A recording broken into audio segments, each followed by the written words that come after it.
Hello, and welcome to this ASCO Journal of Oncology Practice podcast.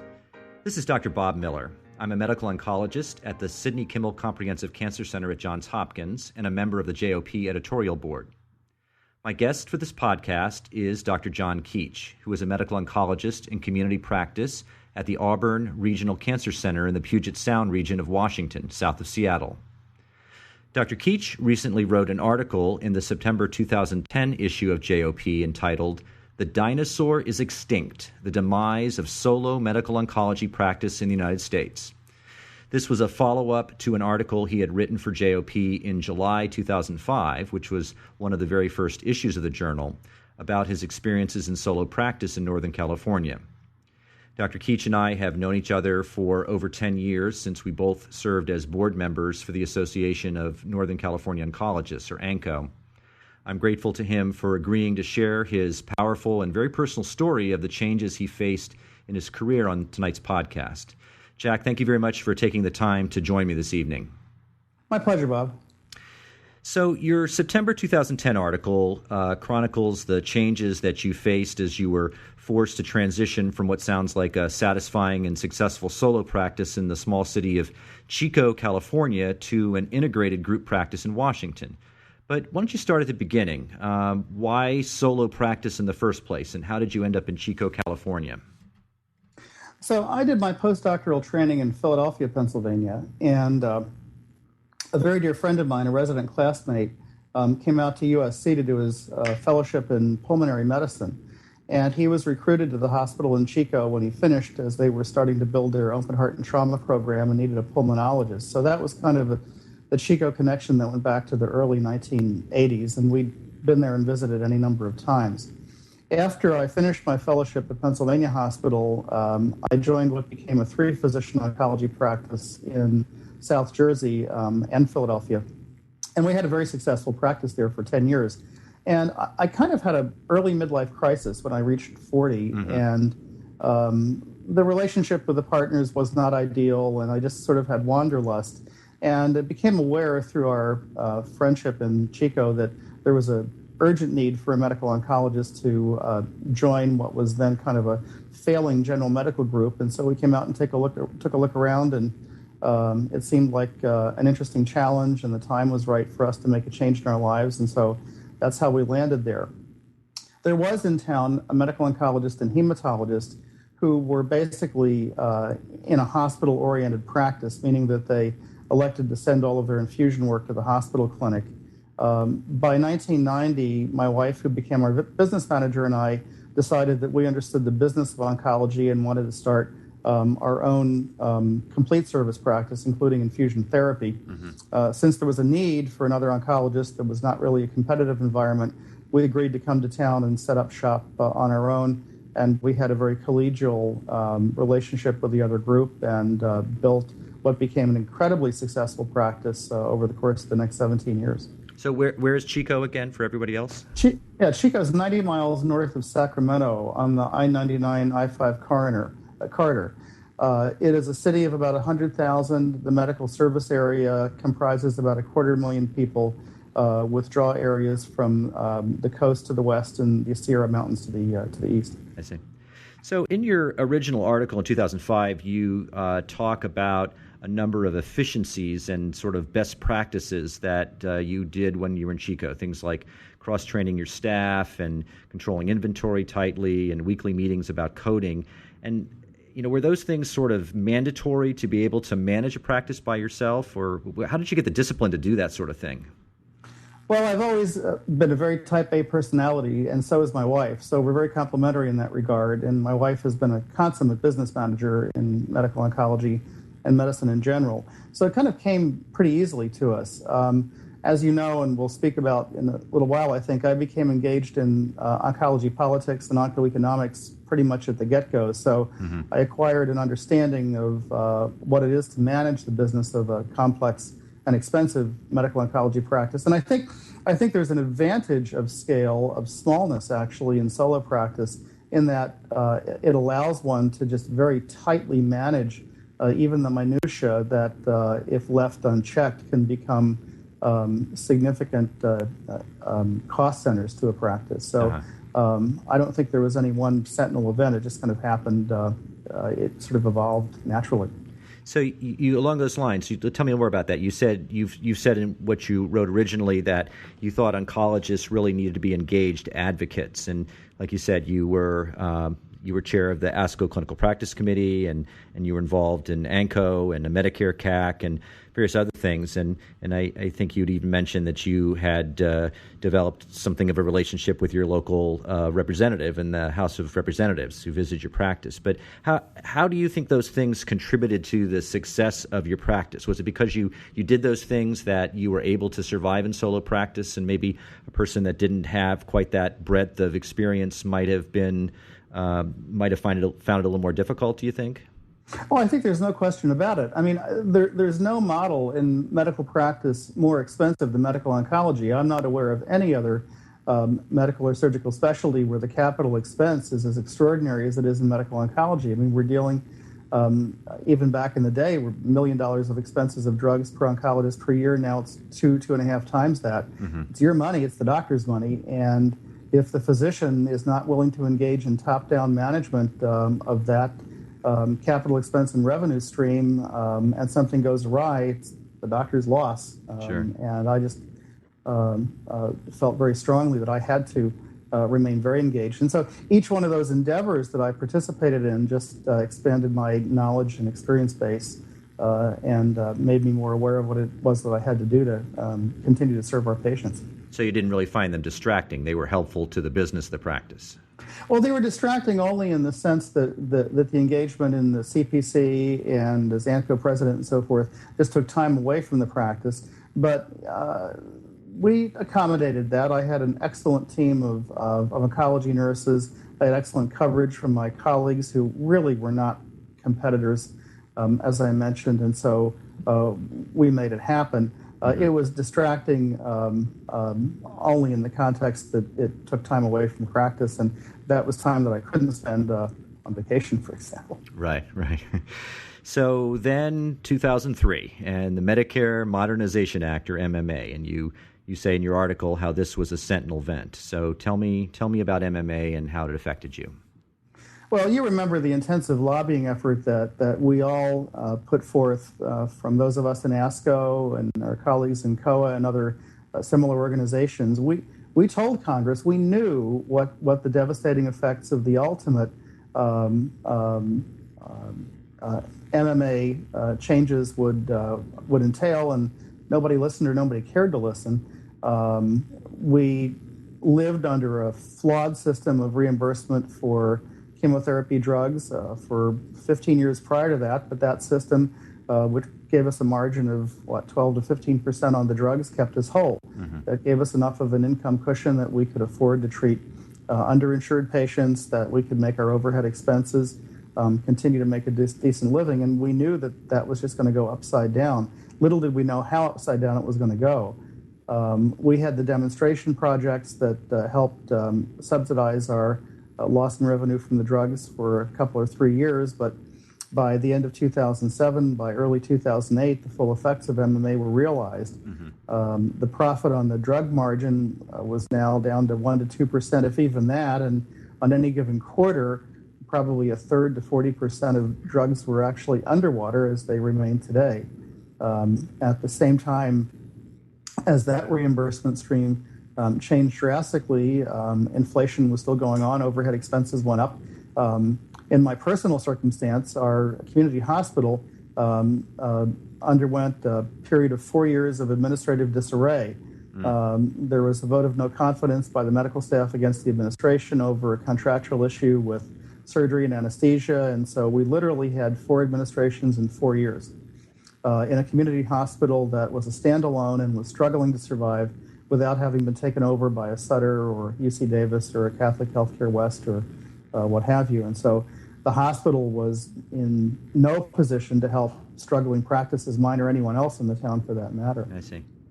The nurses unionized, and so in order to garner and maintain high-quality oncology nurses, which I always got from the hospital pool, we had to pay union wages and benefits, and so that happened in 2007, 2008. So that overhead expense skyrocketed. We had been thinking about an associate in. And in fact, we did that for a short while until it was apparent that that wasn't going to work, and he was more interested in an employed position than developing a private practice model. So at the same time the MMA effects were happening and the increased costs were happening, we actually incurred further costs looking to the future in terms of expanding our office space, modernizing our computer and billing system, and so forth. As revenue became tighter, my wife and I ended up borrowing money from our portfolio to use for practice development, thinking that we had a strong portfolio and strong economy prior to 2008 and we'd pay ourselves back shortly. And then the Great Recession came, and that all went to pot, and we lost a huge amount of income from our portfolio, and became increasingly difficult, if not impossible, to obtain practice lines of credit to keep the business going. And I described it in the article as 2008 as being the perfect storm economically for my practice. Uh-huh. So when these things started happening, again, that's a very, very sad story to hear, what was the reaction of the community? I mean, you'd been there for many years. I'm sure you were a fixture. You were a respected clinician. Were other physicians aware of this? And you said the hospital couldn't help you, but were there other medical groups in any position to offer assistance, or was it just sort of commiseration and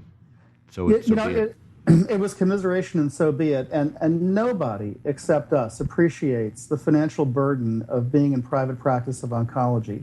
I mean, I would talk to anybody who would listen, but I don't think anybody to this day, or maybe when I actually left they did, I don't think anybody really believed that things were as bad as I said they were. Uh-huh. Now, as you know, everybody's practice took a hit in the last few years, but none of them were as affected as ours was because of the extraordinary capital expense of remaining in business in medical oncology. And so I think they thought I was crying wolf. They just didn't believe that this was going to happen. We actually, 2 years before we decided we had to close the practice and leave, we started having dialogue, but ended up having dialogue with one administrator, and then that person left, and then an interim administrator came, and then that person left. And so after a while, it just became kind of a waste of time. Meanwhile, we obviously loved our patients and loved our home and friends and just didn't want to believe that we couldn't continue to make this go. Did you share any of this with patients? Were they aware of what was going on? Yeah, they were. I was very open with patients. I'm very close with my patients. And in a small town like that, actually, as difficult as it is, we were social friends with many of our patients. So tell me what you did next.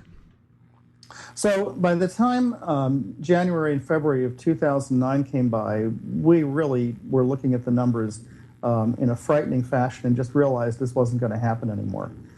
We couldn't make this go. If we had kept this going through 2009, there's no question that we would have been bankrupt. And we had no choice but to make a decision to close the practice and move on.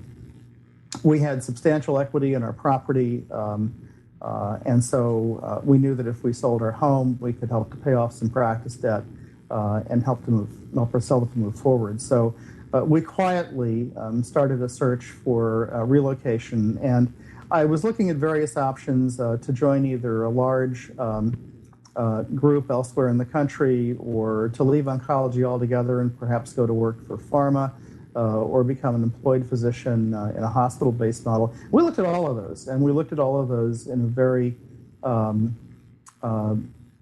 efficient, I wouldn't say rushed fashion, but a very efficient fashion. We gathered a great deal of data. We had extraordinary help from a lot of people. There are some excellent recruiting firms around the country who I think are very honest and forthright, and we learned a lot in a fairly short time. And by March of 2009, I had pretty much decided that I wanted to stay in practice, and my primary interest was in joining a large group. And so we had several wonderful offers. We had several site visits all across the country. And I was actually very close to joining a practice in Texas when I got a call from our primary recruiter telling us about the position that I'm now in, asking us to come up to Puget Sound and take a look around. Before I get into that, I will tell you that we kept this very quiet. Our staff, our patients, our friends, at this point, did not know that we'd made a firm decision that we were closing and leaving. We felt that we had to stage that discussion in a very stylized way so as to avoid chaos. But my wife and I made that decision unequivocally by early March of 2009. In the meantime, we just kept the practice going as best we could. So your staff wasn't aware till sort of the last minutes, that's what you're saying? They were not aware until we made in June, until I accepted the position with Capital Oncology in Puget Sound.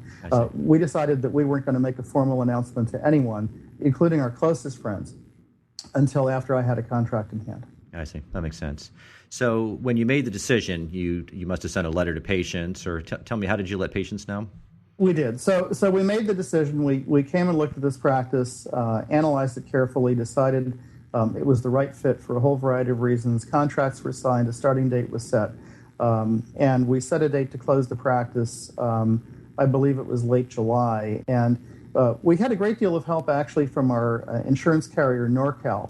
NorCal is an outstanding mutual indemnity insurance company, and as you know, I think you were a NorCal member when you were in California, and they helped us a lot. They have a whole division actually that helps doctors close practices for a variety of reasons and do it in the proper way. So the minimum notice that they recommended for an oncology practice was 30 days. We gave 60 days notice, and so we called together a meeting with the hospital administration, who, by the way, the last interim administration that went into place in the spring of 2009 became the permanent administration, which is there still today. So we called a meeting with them and with our physician colleagues, and it was a Friday morning. I remember it very clearly, and announced that we were closing and leaving.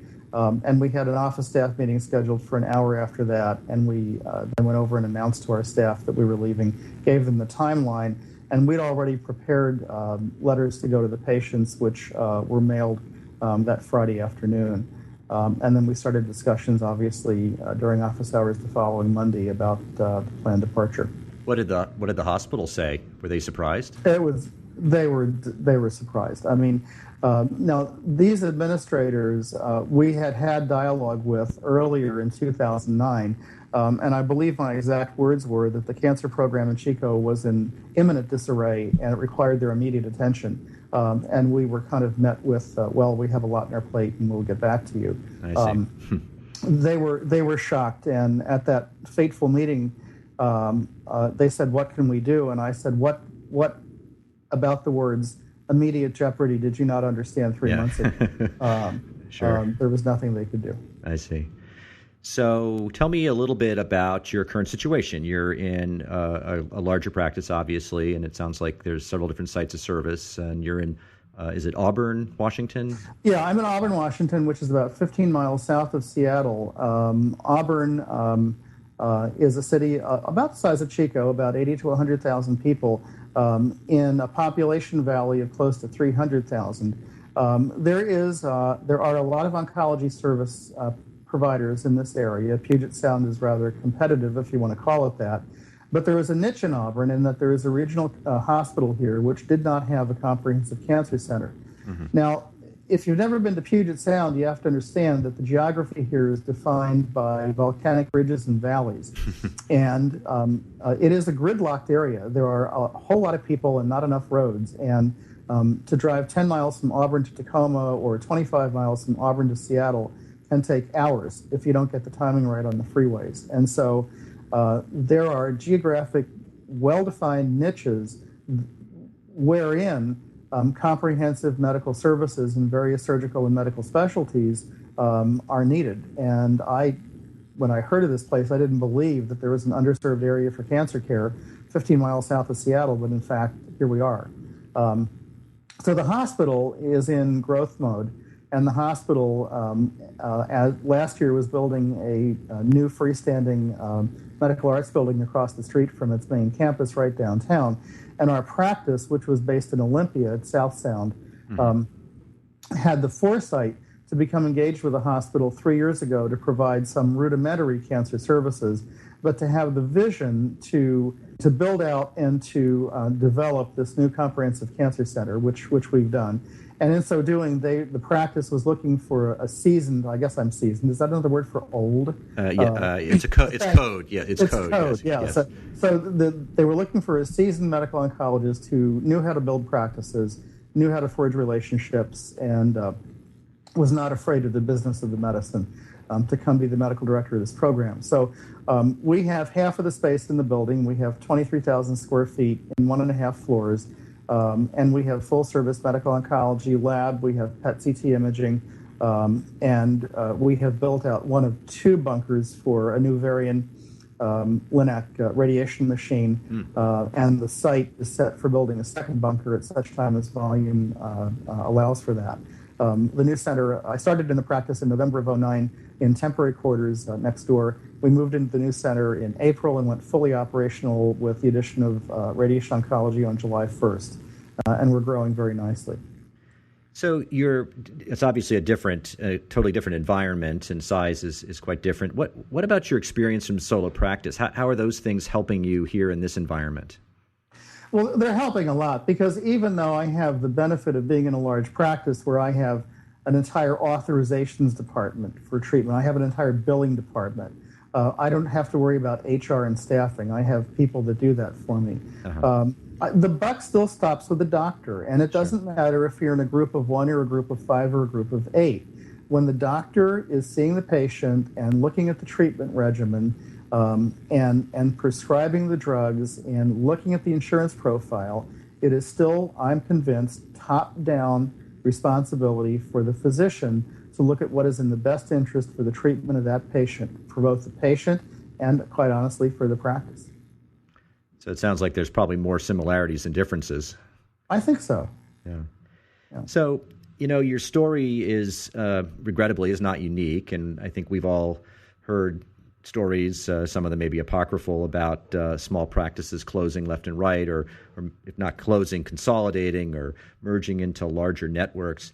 But, I go back to the title of your piece about the dinosaur being extinct. And so I guess my last sort of question is, what do we lose as a specialty when these kind of dinosaurs become extinct? I mean, this was a mode of practice that served you well personally, but it sounds like it served this community wonderfully. So do we just lose an individual practitioner here or there, or do you think the whole specialty loses in some way? Without sounding self-serving, I think the specialty loses, and I think the communities lose.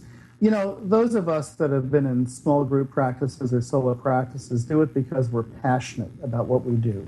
It's what we live and breathe. We love our patients and we love our communities.